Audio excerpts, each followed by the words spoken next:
La pantalla parpadeó a las 2:47 de la madrugada. Llevaba 3 horas revisando expedientes atrasados en la oficina del Registro Civil de Puebla, en el centro histórico, cuando lo vi. Un archivo nuevo en la carpeta compartida del servidor. Nombre: Archivo 47, no abrir, PDF. Nadie más estaba en el edificio. Las puertas se cerraban a las 10 de la noche. Yo tenía acceso especial, porque era supervisor nocturno de digitalización. Mi trabajo era escanear actas viejas, certificados de nacimiento, defunciones, papeles del siglo pasado convertidos en datos. Pero ese archivo no estaba ahí cuando llegué. Miré la fecha de creación, 23 de octubre de 2024, 02:47 AM. Literalmente acababa de aparecer, en ese momento exacto. El cursor temblaba sobre el icono. Una parte de mí, la racional, me decía que era algún compañero que había subido algo mal etiquetado, pero nadie más tenía acceso al servidor a esas horas. Y el nombre: no abrir. ¿Quién pondría eso? Hice doble clic. La pantalla se puso negra por 3 segundos completos. Luego apareció un documento. No era un PDF normal. Era una fotografía escaneada de una acta de defunción. Letra manuscrita, papel amarillento, con el sello oficial del Registro Civil de Puebla. Fecha: 17 de marzo de 1986. Nombre del fallecido: Daniel Ochoa Méndez. Causa de muerte: asfixia por inmersión. Circunstancias no esclarecidas. Lugar: Laguna de San Baltasar, Puebla. Leí el documento 2 veces. Nada fuera de lo normal. Solo un accidente de hace casi 40 años. Pero entonces vi algo al pie de la página, escrito a mano con tinta azul desvaída. Este caso permanece abierto. No archivar. Investigación activa hasta nueva orden. Firmaba: Inspector Julio Ramos, 1986. Eso no tenía sentido. Las actas de defunción no llevan notas policiales, son documentos civiles, no expedientes criminales, y si había una investigación abierta, ¿por qué el archivo estaba aquí, en nuestro servidor, casi 40 años después? Cerré el documento. La pantalla volvió a la carpeta compartida. El archivo había desaparecido. Actualicé la página, revisé la papelera, busqué en el historial. Nada, como si nunca hubiera existido. Miré el reloj. 2:51 AM, 4 minutos. Eso fue todo lo que duró visible. Me froté los ojos. Llevaba demasiadas horas frente a la pantalla. Quizá había alucinado, quizá era el cansancio, pero podía recordar cada palabra de esa acta. Daniel Ochoa Méndez, Laguna de San Baltasar, 1986. Abrí Google, busqué el nombre. 0 resultados. Busqué Laguna de San Baltasar, Puebla. Tampoco había nada, ninguna laguna con ese nombre en el estado. Entonces busqué Daniel Ochoa Méndez, muerte 1986. La pantalla cargó. Un solo resultado apareció. Un artículo de periódico digitalizado del archivo histórico de El Sol de Puebla. 18 de marzo de 1986. Encuentran cuerpo en zona restringida. Autoridades investigan. El artículo era breve. El cuerpo de un hombre de aproximadamente 30 años fue encontrado ayer en una zona de acceso restringido al sur de la ciudad. Las autoridades no han revelado detalles sobre la identidad ni las circunstancias del hallazgo.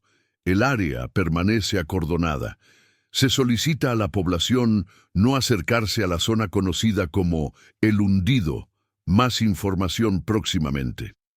El Hundido, no Laguna de San Baltasar. Pero el artículo mencionaba un cuerpo encontrado justo un día después de la fecha en el acta. Busqué El Hundido, Puebla. Nada oficial, solo un par de menciones en foros viejos de Reddit y en un blog de leyendas urbanas mexicanas. La historia era confusa. Supuestamente, El Hundido era un terreno al sur de Puebla que había sido un lago artificial en los años 50, creado para un proyecto de riego que nunca funcionó. El lago se secó parcialmente en los 70, Y en los 80, el gobierno cercó la zona porque el terreno era inestable. Había rumores de que algunas personas habían desaparecido ahí, pero nada confirmado. El blog mencionaba algo más. Dicen que encontraron cuerpos en el hundido a mediados de los 80, pero nunca se publicó nada oficial. Las familias de los desaparecidos nunca recibieron respuestas. Cerré el navegador. El edificio estaba en completo silencio. Las luces fluorescentes zumbaban. El reloj marcaba las 3:03 AM. Entonces escuché un sonido, un golpe, metálico, lejano. Venía del sótano. Si quieres saber qué historias como estas son reales y cuáles no, suscríbete ahora y activa la campanita. Porque lo que encontré en ese sótano cambió todo, y todavía no sé si debí haberlo dejado ahí abajo. Nuestro edificio tenía 3 pisos y un sótano. El sótano era donde guardábamos los archivos físicos más viejos, documentos de antes de 1970, algunos incluso de 1920. Cajas polvorientas, estantes de metal oxidado, humedad constante. Casi nadie bajaba ahí. Yo lo hacía solo cuando necesitaba algún documento muy antiguo para digitalizar. Pero a las 3 de la madrugada, nadie tenía razón para estar ahí abajo. Otro golpe. Más claro ahora, como si alguien moviera algo pesado. Tomé mi linterna y mi teléfono, salí de la oficina y caminé hacia la escalera que bajaba al sótano. La puerta estaba entreabierta. Siempre se quedaba cerrada con llave. Yo tenía una copia, pero nunca la dejaba abierta. Empujé la puerta. Las bisagras chirriaron. La escalera descendía en una espiral de concreto. Las luces del sótano no funcionaban bien, parpadeaban constantemente. Di el primer paso, luego el segundo. El aire se volvía más frío con cada escalón. Olía a papel viejo, a humedad, a algo más que no podía identificar. Llegué al fondo. El sótano era un laberinto de pasillos estrechos entre estanterías de metal que llegaban hasta el techo. Había hileras interminables de cajas etiquetadas por año y categoría. 1940-1945, nacimientos. 1950-1955, matrimonios. 1980-1989, defunciones. Caminé hacia la sección de defunciones de los 80. La linterna iluminaba mi camino. Las sombras se movían con cada paso. Entonces lo vi. En el suelo, frente a una de las estanterías, había una caja abierta. Papeles esparcidos alrededor. Como si alguien hubiera estado buscando algo con prisa. Me acerqué. La caja estaba etiquetada. 1986, defunciones, marzo-abril. Los papeles en el suelo eran actas viejas. Tomé una. Era una defunción normal, luego otra, y otra, hasta que encontré una diferente. No era un acta oficial, era una hoja mecanografiada, sin sello, sin firma, solo texto. Informe confidencial, no distribuir caso, D.O. Empey, fecha 1703-1986. El sujeto fue encontrado en el sector 4 de la zona acordonada. Causa preliminar, asfixia por inmersión. Sin embargo, no hay presencia de agua en los pulmones. Contradicción médica sin explicación. Observaciones adicionales. El cuerpo presenta marcas simétricas en muñecas y tobillos, compatibles con restricción. No se encontraron ligaduras. El sujeto estaba vestido, pero la ropa no presenta signos de lucha ni humedad excesiva. Lugar exacto del hallazgo. Coordenadas 19, 0123, 98, 2456. Zona hundida, acceso prohibido. Testigo único. Empleado municipal que realizaba inspección de rutina. Declaró haber escuchado voces antes de encontrar el cuerpo. No se localizó a nadie más en la zona. Nota crítica. Este es el 4º cuerpo encontrado en la misma ubicación en los últimos 18 meses. Todos presentan características similares. Autoridades superiores han ordenado clasificar el caso como accidental y cesar investigación. Este informe no debe ser archivado oficialmente. Inspector J. Ramos. Releí el documento. 4 cuerpos, todos en el mismo lugar, todos con las mismas marcas. Y el caso fue cerrado a la fuerza. Mi mano temblaba, doblé el papel y lo guardé en mi bolsillo. Miré la caja. Había más documentos adentro. Empecé a revisarlos rápidamente. Encontré 3 más, todos iguales. Informes no oficiales sobre cuerpos encontrados entre 1984 y 1986 en el hundido. Todos firmados por el inspector Ramos. Todos con la misma nota. Clasificados como accidentales bajo orden superior. Los nombres de los fallecidos: Carmen Ríos, 1984, Esteban Paredes, 1985, Mónica Ledesma, 1985, Daniel Ochoa Méndez, 1986. Saqué mi teléfono para tomar fotos de los documentos. En ese momento, la luz del sótano se apagó. Quedé en completa oscuridad. Solo la linterna de mi teléfono iluminaba un círculo pequeño a mi alrededor. Entonces escuché pasos. No eran pasos normales. Era un arrastre, como si alguien caminara con dificultad. Venían desde el fondo del sótano, desde una zona que nunca había explorado completamente. Apunté la linterna hacia el sonido. Al final del pasillo, entre las sombras, vi una figura. Era una silueta humana, pero no se movía correctamente. Se balanceaba de lado a lado, como si estuviera suspendida. No tocaba el suelo. Flotaba a unos centímetros del piso. La luz parpadeó. La figura desapareció, luego volvió a aparecer, más cerca. Retrocedí. Mi espalda chocó contra la estantería. Las cajas se movieron. La linterna temblaba en mi mano. La figura estaba ahora a solo 5 metros.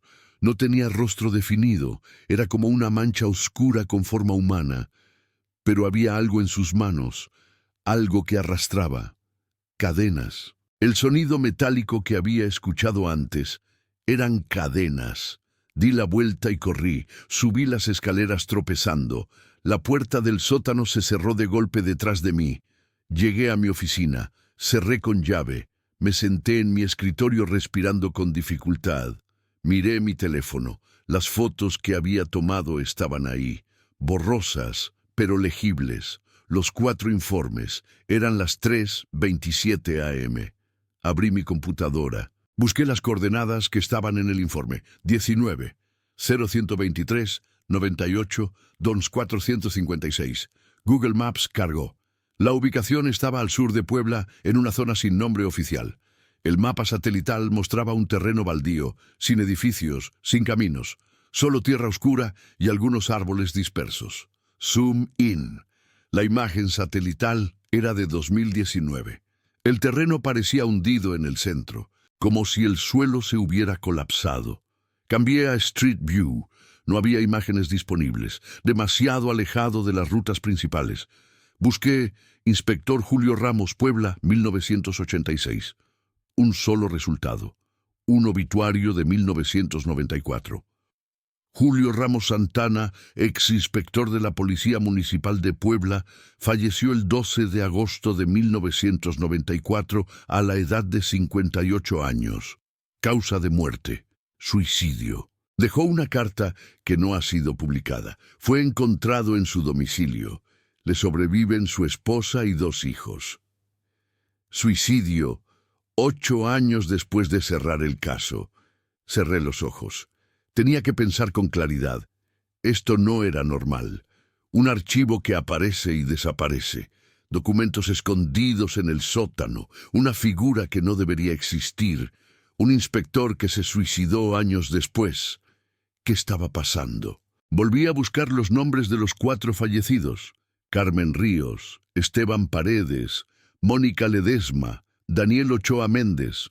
Para Carmen Ríos, encontré un obituario breve en un periódico de Puebla de 1984. Murió en circunstancias trágicas. Era madre de 2 niños. Trabajaba como secretaria en el ayuntamiento. Para Esteban Paredes, nada, ni un solo resultado. Mónica Ledesma apareció en un blog de búsqueda de desaparecidos de 2010. Mi tía desapareció en 1985. La familia nunca recibió el cuerpo. Solo nos dijeron que había muerto en un accidente. Nunca supimos dónde. Si alguien tiene información, por favor contactar. Daniel Ochoa Méndez no tenía nada más allá del artículo que ya había visto. 4 personas, todas muertas en el mismo lugar. Todas con la misma historia, accidentes sin explicación, casos cerrados, familias sin respuestas. Miré el reloj. 4:10 a.m. Decidí algo. Tenía que ir a ese lugar, a El Hundido. Necesitaba ver con mis propios ojos qué había ahí, pero no podía ir solo. Llamé a mi primo Javier. Él trabajaba como técnico forense en el Ministerio Público. Si alguien podía ayudarme a entender esto, era él. Contestó al tercer tono, voz adormilada. ¿Qué pasó? Son las 4 de la mañana, güey. Javi, necesito que me ayudes con algo. Es urgente. ¿Estás bien? Sí, pero encontré algo raro en el trabajo.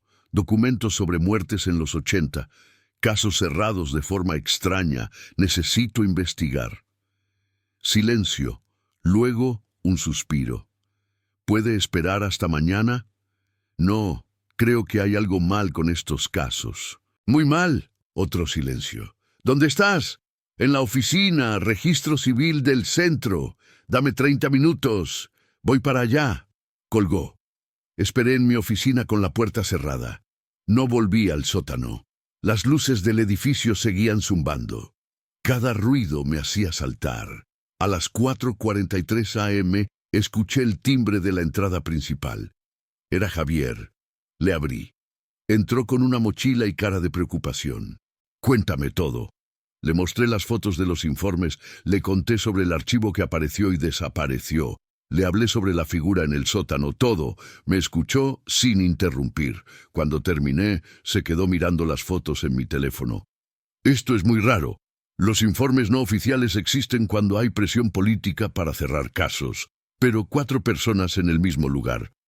Eso no es coincidencia. ¿Qué crees que pasó? No lo sé, pero tengo un contacto en archivos judiciales que puede buscar expedientes viejos. Si hubo investigación criminal, tiene que haber algo. Dame unos días. No tengo días. Quiero ir al lugar, a El Hundido. Hoy. Me miró como si estuviera loco. ¿Estás seguro? Si ese lugar está acordonado desde los 80, puede ser peligroso. Terreno inestable, estructuras colapsadas. Voy a ir, con o sin ti. Suspiró. Está bien, pero vamos con luz del día, y llevamos equipo. Si algo se ve mal, nos regresamos. Asentí. Salimos del edificio a las 5:30 a.m. El cielo empezaba a aclararse. Nos subimos al coche de Javier y pusimos las coordenadas en el GPS. El trayecto era de 40 minutos. Mientras conducía, Javi me preguntó, ¿y la figura que viste en el sótano? ¿Estás seguro de que no fue tu mente jugándote una broma? Vi lo que vi. Algo estaba ahí y tenía cadenas. Las cadenas son interesantes. El informe decía que los cuerpos tenían marcas de restricción. Tal vez quien los mató usaba cadenas. ¿Un asesino serial? Posiblemente. Pero si mataba en el mismo lugar una y otra vez, ¿por qué las autoridades cerraron el caso? Alguien sabía, alguien protegió a quien fuera. Esa idea me heló la sangre. Llegamos a la zona sur de Puebla. Las calles pavimentadas dieron paso a caminos de tierra. Pasamos por pequeñas comunidades rurales, casas dispersas, campos vacíos. Luego, el GPS nos indicó un desvío que casi no se veía, un camino de terracería cubierto de maleza. Javi detuvo el coche. No podemos pasar en auto, vamos a caminar. Nos bajamos, tomamos linternas, un botiquín, cuerdas. Javi también llevó un cuchillo de supervivencia. El camino era estrecho. A ambos lados crecía vegetación densa. El aire olía a tierra húmeda. No se escuchaba nada, ni pájaros, ni insectos, ni viento. Caminamos durante 20 minutos. Luego el terreno empezó a cambiar. El suelo se volvía más blando, como si estuviera saturado de agua, aunque no había lluvia. Los árboles aquí eran diferentes, torcidos, con ramas que apuntaban hacia abajo. Las hojas eran de un verde oscuro, casi negro. Entonces llegamos. El Hundido no era solo un nombre. El terreno literalmente se hundía. Frente a nosotros había una depresión enorme, como un cráter natural de unos 100 metros de diámetro. El centro estaba más bajo que los bordes, quizá unos 10 metros de desnivel. No había agua visible, pero el suelo era de lodo negro y viscoso. En el centro exacto del hundimiento había algo que parecía una estructura, postes de metal oxidados, medio enterrados, formando un círculo. «¿Qué es eso?», pregunté. Javi sacó unos binoculares de su mochila. Miró hacia el centro. «Son postes, con cadenas». Bajamos con cuidado. El terreno era resbaladizo. Cada paso hundía nuestros pies en el lodo. El olor era horrible, como carne podrida mezclada con tierra mojada. Llegamos a los postes. Había 6 en total, distribuidos en círculo. Cada uno tenía cadenas oxidadas colgando. Las cadenas terminaban en argollas abiertas, como si hubieran sujetado algo, o a alguien. Javi examinó una de las cadenas. «Esto no es de hace 40 años. El óxido es reciente. Estas cadenas tienen máximo 10 años. ¿Qué? Alguien ha estado usando este lugar». Mi corazón latía rápido. Miré alrededor. El círculo de postes, el lodo negro, la ausencia de sonidos. Entonces Javi gritó: «¡Aquí hay algo!». Estaba agachado junto a uno de los postes, escarbando en el lodo. Sacó algo blanco. Era un hueso, humano. «Es una costilla, reciente». Seguí escarbando con él. Encontramos más huesos, una mandíbula, fragmentos de un cráneo, ropa descompuesta. «Hay cuerpos enterrados aquí», dijo Javi con voz tensa. «Esto no es de 1986. Esto es actual». Mi mente intentaba procesar lo que estaba viendo. Alguien seguía usando este lugar. Alguien seguía matando aquí. De pronto, escuchamos un motor a lo lejos. Ambos nos quedamos inmóviles. El sonido se acercaba. Un vehículo. Venía por el mismo camino por el que habíamos llegado. «¡Mierda! ¡Tenemos que irnos ya!», dijo Javi. Salimos corriendo del hundimiento. El lodo dificultaba cada paso. Subimos por el borde y nos metimos entre los árboles torcidos. El motor estaba cada vez más cerca. Desde nuestra posición vimos llegar una camioneta blanca sin placas.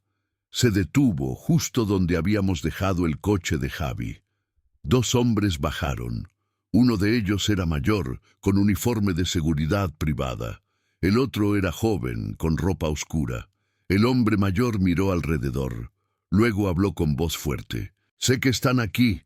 Vi las huellas. Salgan ahora y no habrá problemas». Javi y yo no nos movimos. Apenas respirábamos. El hombre joven sacó un radio. «Tenemos intrusos en la zona. Solicito refuerzos». El radio crepitó. Una voz respondió: «Entendido. Procedan con protocolo 7». El hombre mayor asintió. Ambos empezaron a caminar hacia el hundimiento. Javi me hizo una seña. Teníamos que movernos. Sigilosamente nos alejamos entre los árboles, dando un rodeo para volver al coche sin que nos vieran.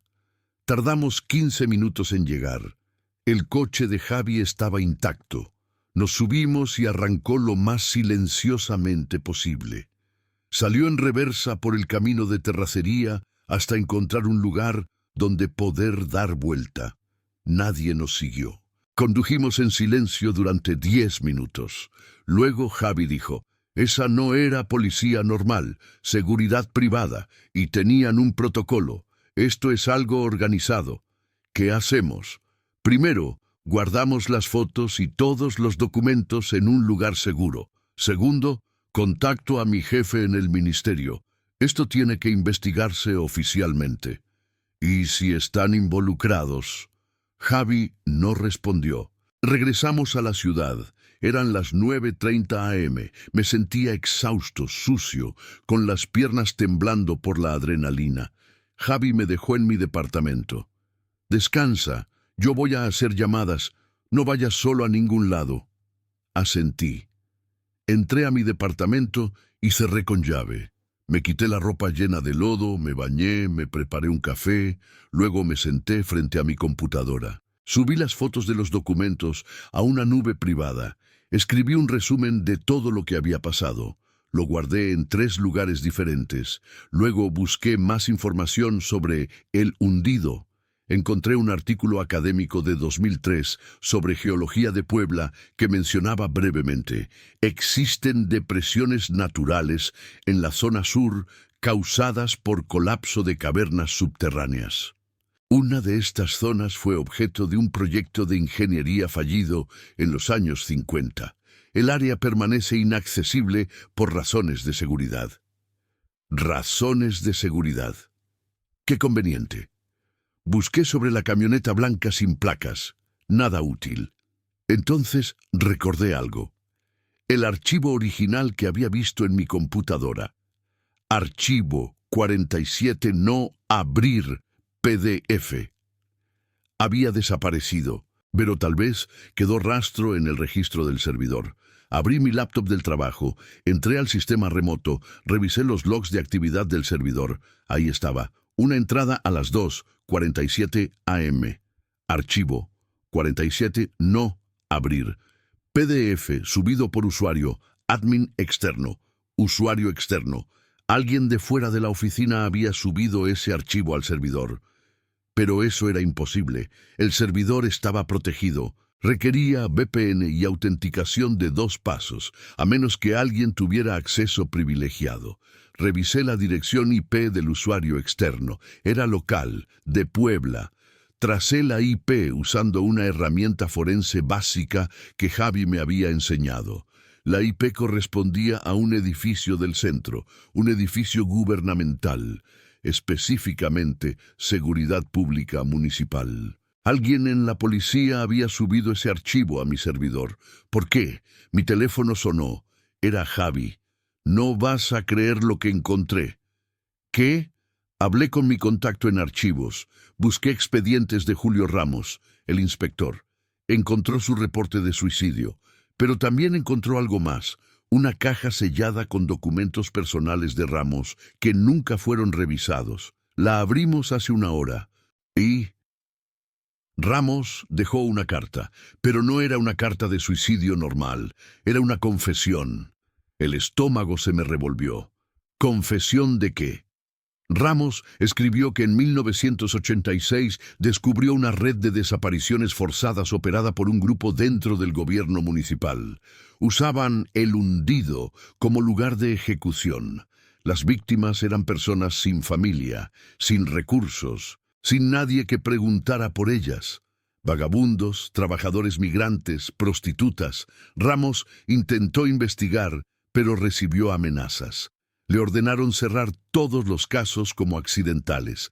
Cuando se negó, amenazaron a su familia. Cedió, pero la culpa lo destruyó. 8 años después, se suicidó. Dios mío, hay más.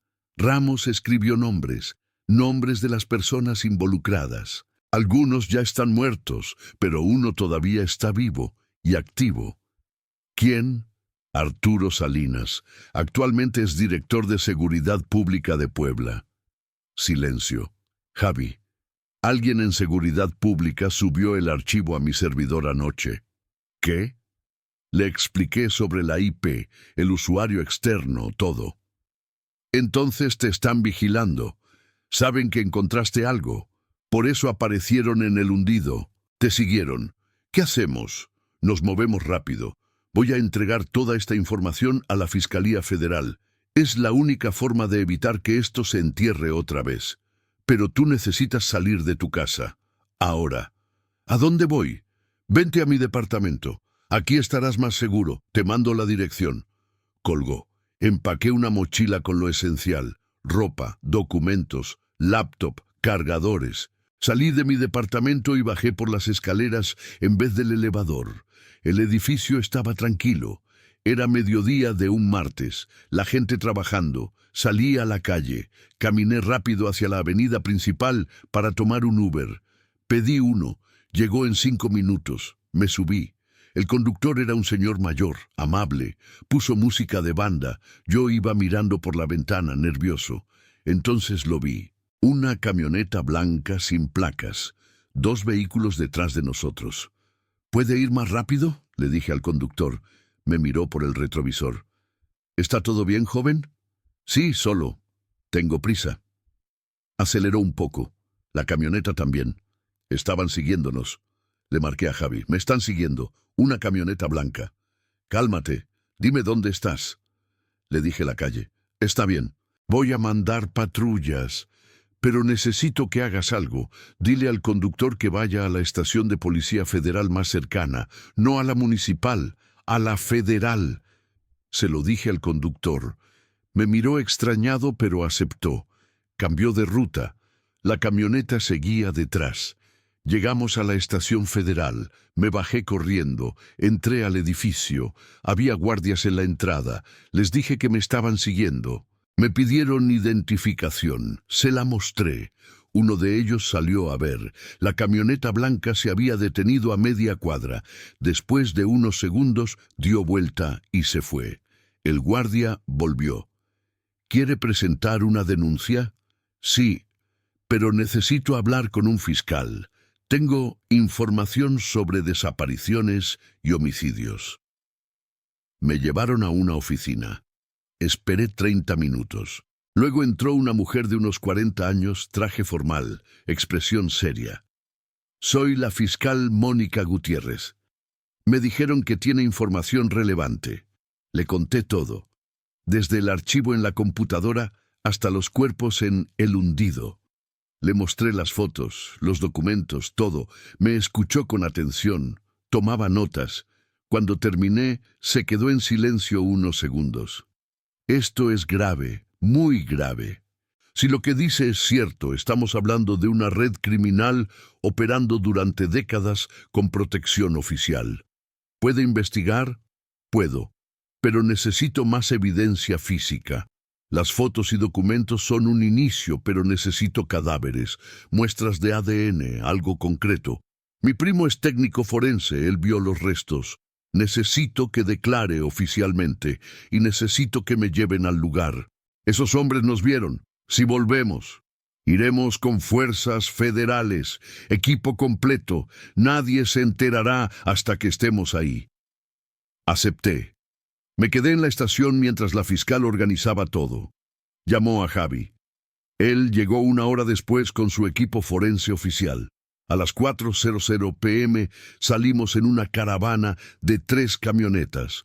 Policía Federal, Ministerio Público, equipo forense. Javi y yo íbamos en la camioneta del medio. Llegamos a El Hundido al atardecer.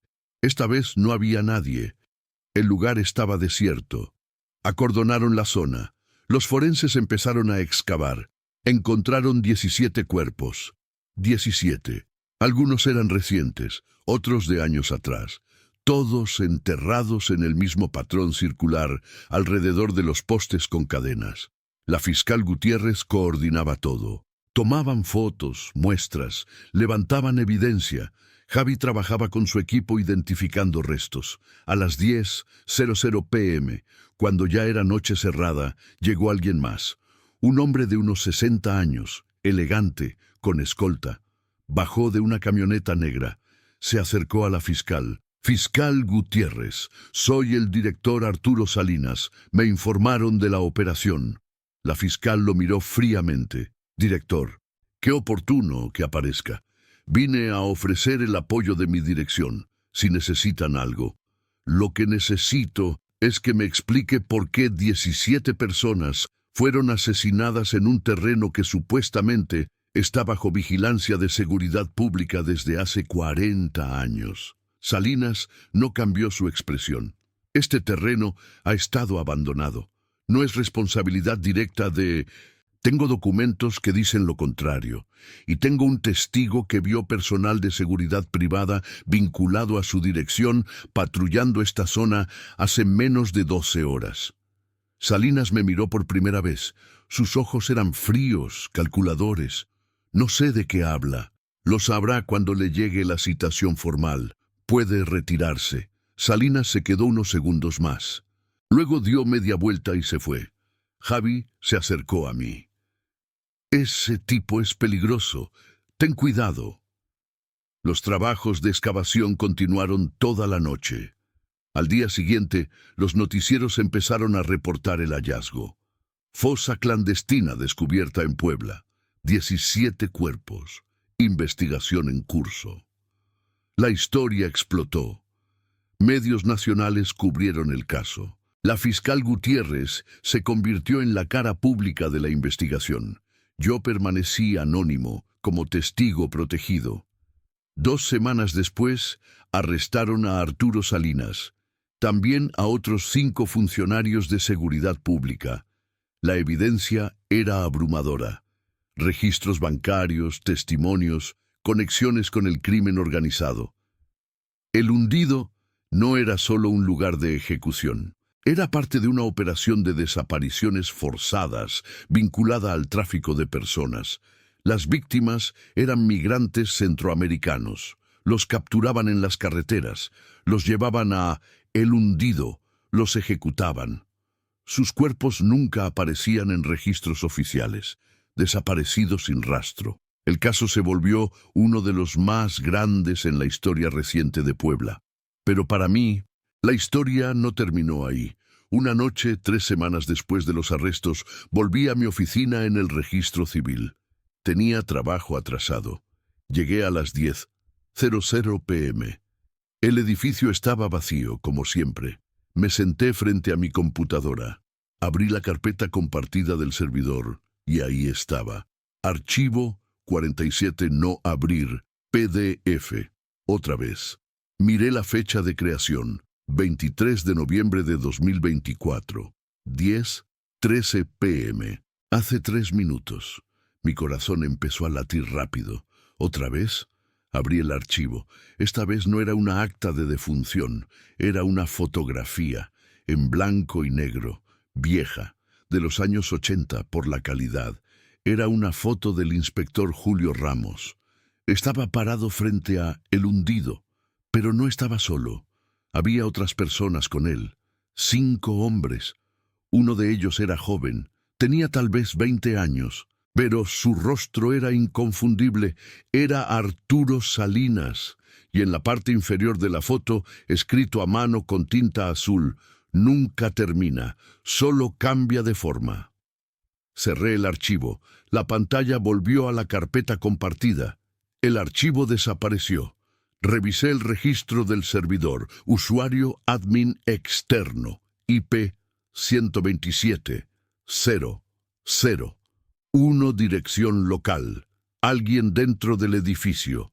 Me levanté de la silla. Miré hacia la puerta de mi oficina. Estaba cerrada, con llave, pero entonces escuché algo. Pasos en el pasillo, lentos, constantes, acercándose. Me quedé inmóvil. Los pasos se detuvieron frente a mi puerta. Silencio. Luego, un sonido. Un arrastre metálico. Cadenas. Miré por debajo de la puerta, vi una sombra. Alguien estaba ahí, parado, sin moverse. Tomé mi teléfono para llamar a Javi. No había señal. La perilla de la puerta empezó a girar. Yo no había abierto. La puerta se abrió lentamente. No había nadie en el pasillo. Pero en el suelo, frente a mi puerta, había algo. Una cadena, oxidada, vieja, con una argolla abierta al final y un papel doblado. Lo tomé con mano temblorosa, lo abrí. Estaba escrito a máquina, como los informes de Ramos. Has visto demasiado, pero el archivo 47 no es el único. Hay 46 más, y uno de ellos tiene tu nombre. Dejé caer el papel, salí corriendo de la oficina, bajé las escaleras, salí del edificio. La noche estaba fría, las calles del centro histórico de Puebla estaban vacías. Caminé rápido hacia la avenida, tomé un taxi, le dije que me llevara a casa de Javi. Durante todo el trayecto miré por la ventana. Nadie me seguía, pero tenía la sensación de que algo había cambiado. Llegué a casa de Javi, le conté todo. Vio el mensaje en mi teléfono, había tomado foto antes de salir. Esto es una amenaza, dijo. Lo sé, pero también es una confirmación. Salinas no trabajaba solo, hay más gente involucrada y siguen activos. ¿Qué hago? Nos quedamos juntos, no vas a trabajar solo en ese edificio otra vez. Y mañana vamos con la fiscal. Ella necesita saber que la red es más grande de lo que pensamos. Esa noche no dormí. Me quedé despierto pensando en todo. Los 17 cuerpos, el inspector Ramos, las 4 muertes de 1984 a 1986, y ahora este mensaje. Hay 46 más. ¿Cuántas personas habían sido asesinadas en total? Al día siguiente fuimos con la fiscal Gutiérrez. Le mostramos todo. Ella escuchó seria. Voy a aumentar la seguridad y voy a solicitar una investigación federal completa. Esto es más grande de lo que imaginamos. Así pasaron 2 meses. La investigación creció. Arrestaron a más personas. Encontraron conexiones con otros casos de desapariciones en todo el estado. El hundido era solo uno de varios lugares. Había otros. La prensa seguía cubriendo el caso. Yo seguía siendo anónimo, pero sabía que quien fuera que me había dejado ese mensaje también sabía quién era yo. Y efectivamente, un día recibí una llamada. Número privado. Contesté. Una voz distorsionada. Electrónica. Sin género definido. Nunca debiste abrir el archivo 47. Colgaron. Le marqué inmediatamente a Javi. Se lo conté. Él llamó a la fiscal. Me pusieron protección oficial. 2 agentes federales me acompañaban a todas partes. Pero las llamadas continuaron. Una por semana.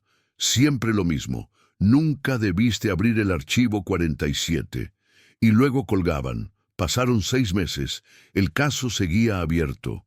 Salinas y sus cómplices estaban en prisión preventiva. Se esperaba el juicio. Yo había dejado mi trabajo en el registro civil. Era demasiado. Conseguí otro empleo en una empresa privada, lejos del centro, lejos de todo. Pero las llamadas no paraban. Una noche, desesperado, cuando recibí otra llamada, grité: «¿Quién eres? ¿Qué quieres?». Esta vez no colgaron. La voz distorsionada respondió: «No soy quien crees, no soy parte de ellos. Entonces, ¿qué eres?». «Soy alguien que también vio demasiado como tú, y ahora estamos marcados». ¿Marcados? El archivo 47 no es un documento, es un registro de personas que descubrieron la verdad, personas que vieron lo que no debían. Hay 46 más como tú.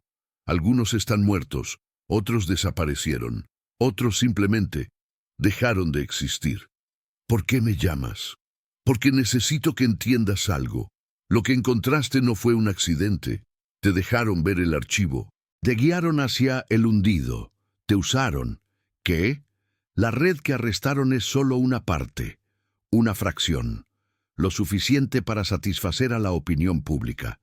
Pero la estructura real sigue ahí. Y ahora que cumpliste tu función, eres prescindible. Tengo protección federal. Por ahora, colgaron.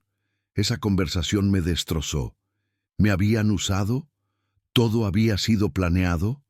Hablé con Javi. Analizamos todo desde el principio. El archivo que apareció justo cuando yo estaba solo. Los documentos en el sótano, perfectamente accesibles. La figura que vi, que me asustó lo suficiente para investigar, pero no tanto como para huir. La camioneta en el hundido que nos dejó escapar fácilmente. Todo encajaba. «Te manipularon», dijo Javi. «¿Pero por qué?» Tal vez necesitaban que alguien externo encontrara los cuerpos, alguien que no estuviera comprometido, para que la investigación pareciera legítima. ¿Y ahora? Ahora soy un cabo suelto. Esa noche le pedí a la fiscal Gutiérrez que me dejara declarar todo oficialmente, en cámara, grabado, público, para que si algo me pasaba, quedara registro. Ella aceptó. Al día siguiente grabé mi testimonio completo. Duró 4 horas, conté todo, desde el archivo hasta las llamadas. Todo quedó registrado oficialmente. 2 días después, la fiscal me llamó. «Tenemos un problema». «¿Qué pasó?» «Revisamos los registros del servidor de tu antigua oficina, el usuario admin externo que subió el archivo. No existe. No hay registro de creación de esa cuenta. Apareció de la nada y desapareció. ¿Cómo es posible? No lo sé, pero hay algo más. Revisamos las cámaras de seguridad del edificio del registro civil. La noche que viste la figura en el sótano, las cámaras se apagaron durante exactamente 30 minutos, desde las 3:00 hasta las 3:30 AM, justo cuando estabas ahí abajo. Alguien las apagó. Sí, pero no desde el edificio. El sistema de seguridad fue hackeado remotamente. ¿Quién tiene esa capacidad? Alguien con recursos importantes, gobierno, crimen organizado con tecnología avanzada, o ambos. Esa información confirmó lo que la voz distorsionada me había dicho. Todo estaba planeado. ¿Y ahora qué?, pregunté. Seguimos investigando, pero tú necesitas desaparecer por un tiempo, no físicamente. Solo. Baja tu perfil, sin redes sociales, sin rutinas predecibles, cambia de casa si puedes. Seguí su consejo. Me mudé a otra ciudad, Querétaro, lejos de Puebla, cambié de número. Cerré mis redes. Javi era el único que sabía dónde estaba. Pasaron 3 meses sin llamadas, sin incidentes. Empecé a pensar que tal vez había terminado. Pero una noche, en mi nuevo departamento en Querétaro, encendí mi laptop para revisar correos. En el escritorio había un archivo nuevo. Archivo C1, PDF. No lo había descargado. No estaba ahí antes. Mi mano temblaba sobre el mouse. ¿Debía abrirlo? Lo hice. Era una lista de nombres. 47 nombres. El número 47 era mi nombre. Los números del 1 al 46 eran otras personas. Algunos nombres tenían una fecha al lado. Fechas de muerte. Otros tenían la palabra desconocido. Leí la lista completa. Reconocí algunos nombres. Uno de ellos era el inspector Julio Ramos. Número 23. Fecha de muerte, 12 de agosto de 1994. Otro era Carmen Ríos. Número 1. Fecha de muerte, 1984. Todos los muertos de El Hundido estaban en la lista, todos numerados. Y al final del documento, una nota. El archivo 47 eres tú. Fuiste el último en ser seleccionado, pero no serás el último en morir. Hay un orden, un propósito, y cuando llegue tu turno, entenderás. Cerré la laptop. Respiré profundo. Llamé a Javi. Hay más, mucho más de lo que pensábamos. Esa conversación fue hace 2 semanas. Desde entonces, la investigación oficial continúa. Han arrestado a más personas. Han encontrado más fosas. El caso sigue creciendo. Pero yo sé algo que ellos no saben. Que detrás de todo esto hay algo más grande, algo que no es solo crimen organizado, algo que tiene acceso a sistemas gubernamentales, que puede manipular evidencia, que puede borrar registros digitales, algo que lleva 40 años operando, y yo estoy en su lista. Número 47. Todavía no sé qué significa el orden. ¿Por qué algunos murieron primero y otros después? ¿Qué criterio usan? Pero sé que mi nombre está ahí. Y sé que eventualmente van a venir por mí. No sé cuándo, no sé cómo, pero sucederá, porque el archivo 47 no debería existir, y ahora que lo abrí, yo tampoco debería. Hace 3 días recibí un paquete, sin remitente, llegó a mi nuevo departamento en Querétaro. Nadie excepto Javi sabía mi dirección. Abrí el paquete con cuidado. Dentro había una cadena, oxidada, vieja, idéntica a la que vi en El Hundido, y un papel. Tu número está cerca. Prepárate. No he dormido desde entonces. Tengo las luces encendidas toda la noche, la puerta con doble cerradura, un cuchillo bajo la almohada, pero sé que no importa, porque si pudieron encontrarme aquí, pueden encontrarme en cualquier lugar. Y lo peor de todo. Lo peor es que cada noche, cuando estoy a punto de quedarme dormido, escucho algo. Un arrastre, metálico, cadenas, cada vez más cerca. Esta noche lo escuché justo afuera de mi puerta. Mañana voy a revisar las cámaras del edificio, pero sé lo que voy a encontrar. 30 minutos sin grabación. Exactamente como aquella noche en el registro civil. Y cuando eso pase, sabré que mi número ha llegado. Archivo 47. No debería existir, pero aquí estoy, esperando. Hoy es 2 de diciembre de 2024. Son las 2:47 a.m. Acabo de escuchar la perilla de mi puerta girar. No hay nadie del otro lado. Puedo ver por la mirilla, pero la puerta se está abriendo y en el suelo, deslizándose hacia adentro, veo algo. Una cadena, con una argolla abierta. Esta vez viene por mí. Si alguien encuentra esto, si alguien lee esta historia, necesitan saber algo. No investiguen, no busquen, no abran archivos que no deberían existir, porque una vez que lo hagan, estarán en la lista, y eventualmente su número va a llegar. El archivo 47 no termina conmigo, solo se actualiza, y ahora hay un espacio vacío. Archivo 48, esperando. La puerta está completamente abierta, no hay nadie, pero las cadenas siguen entrando, arrastrándose solas, y detrás de ellas veo algo. Una sombra, sin forma definida, sin rostro, solo oscuridad. Y sé que cuando me toque voy a entender qué significa el orden, voy a entender por qué existimos en esa lista, voy a entender todo, pero ya será tarde. La sombra está ahora dentro de mi departamento. Las cadenas rodean mi escritorio. Mi teléfono se apaga solo. La luz parpadea y escucho una voz. No es la voz distorsionada de las llamadas. Es otra voz, familiar. Es mi propia voz, susurrando. El archivo 47 no debería existir. Y entonces todo se apaga. Registro final. Fiscal Mónica Gutiérrez, 3 de diciembre de 2024. El cuerpo de nombre redactado, testigo protegido número 47 del caso El Hundido, fue encontrado esta mañana en su departamento en Querétaro. Causa de muerte, asfixia, sin signos de violencia externa, sin presencia de agua en los pulmones, marcas simétricas en muñecas y tobillos, sin ligaduras encontradas. Las cámaras de seguridad del edificio muestran 30 minutos sin grabación, de 2:30 a.m. a 3:00 a.m. En su computadora encontramos un documento abierto. Este documento. La investigación continúa, pero oficialmente el caso se clasifica como muerte en circunstancias no esclarecidas. Archivo cerrado. Actualización del sistema. 3 de diciembre de 2024, 03:00 a.m. Registro del servidor.